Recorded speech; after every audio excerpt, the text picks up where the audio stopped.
और अब एक और अहम खबर। एजेंसियों का बहुत बड़ा खुलासा हुआ है। दावा है कि प्रधानमंत्री मोदी का पटना दौरा पीएफआई के निशाने पर था। ऑपरेशन ऑक्टोपस में पकड़े गए पीएफआई नेता से पूछताछ में सामने आया है कि इसी 12 जुलाई को पीएम के पटना दौरे पर गड़बड़ी की बड़ी साजिश की गई थी। मकसद माहौल बिगाड़ना था।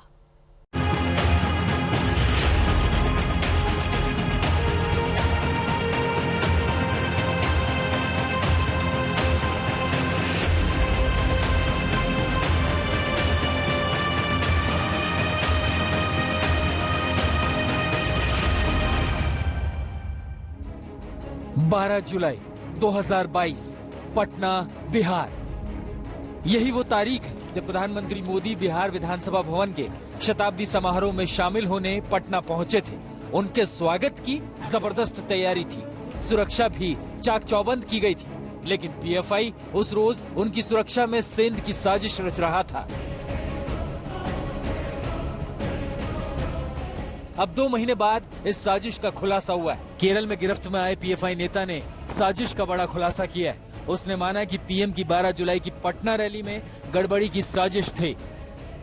कट्टरपंथी इस्लामिक संगठन पॉपुलर फ्रंट ऑफ इंडिया को लेकर एक के बाद एक कई बड़े खुलासे हो रहे हैं और अब बड़ा खुलासा ईडी की जांच में सामने आया है। दरअसल 12 जुलाई को प्रधानमंत्री नरेंद्र मोदी बिहार में रैली करने पहुंचे थे।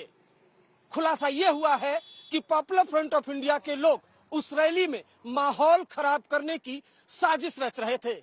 इससे भी बड़ा खुलासा यह हुआ है कि प्रधानमंत्री नरेंद्र मोदी की रैली में माहौल खराब करने के लिए बकायदा पीएफआई मेंबर को ट्रेनिंग दी गई थी।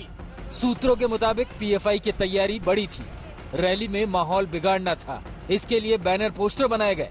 गड़बड़ी के लिए बकायदा ट्रेनिंग दी गई।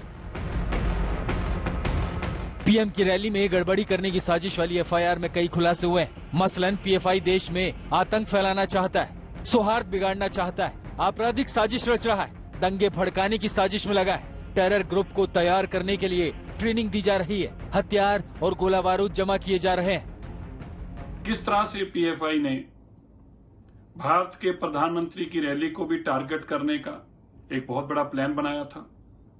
किस तरह से उसमें देश के सौहार्द को बिगाड़ा जाए, धार्मिक दंगे भड़काए जाएं और 120 करोड़ रुपया विदेशों में से इसी कारण खातों में आ रहा है। एक अलग से ग्रुप बनाया गया है जिसको हथियारों की ट्रेनिंग दी जाए, गोला बारूद की ट्रेनिंग दी जाए। ये लोग देश के माहौल को बिगाड़ना चाहते हैं, देश के लिए खतरा बने हुए हैं। ये सारा षड्यंत्र पीएफआई की गिरफ्तारी के बाद, लोगों की गिरफ्तारी के बाद सामने आया है। ये भी सामने आया है कि इनके निशाने पर अनेक हमारे राष्ट्रीय स्वयंसेवक संघ के अधिकारीगण और भारतीय जनता पार्टी के भी कई नेतागण इनके निशाने पर थे। और कुछ विदेशी ताकतें ऐसी हैं जो भारत को इस्लामिक राष्ट्र बनाना चाहती है और विदेशों से इसमें फंडिंग हो रही है। तो एक बहुत बड़ा षड्यंत्र भारत को इस्लामिक राष्ट्र बनाने का चल रहा है। पीएम मोदी की अक्टूबर 2013 की रैली में भी गड़बड़ी हुई थी। गांधी मैदान में धमाका हुआ था जिसमें इंडियन मुजाहिदीन का हाथ बताया गया। लोग जश्न में है।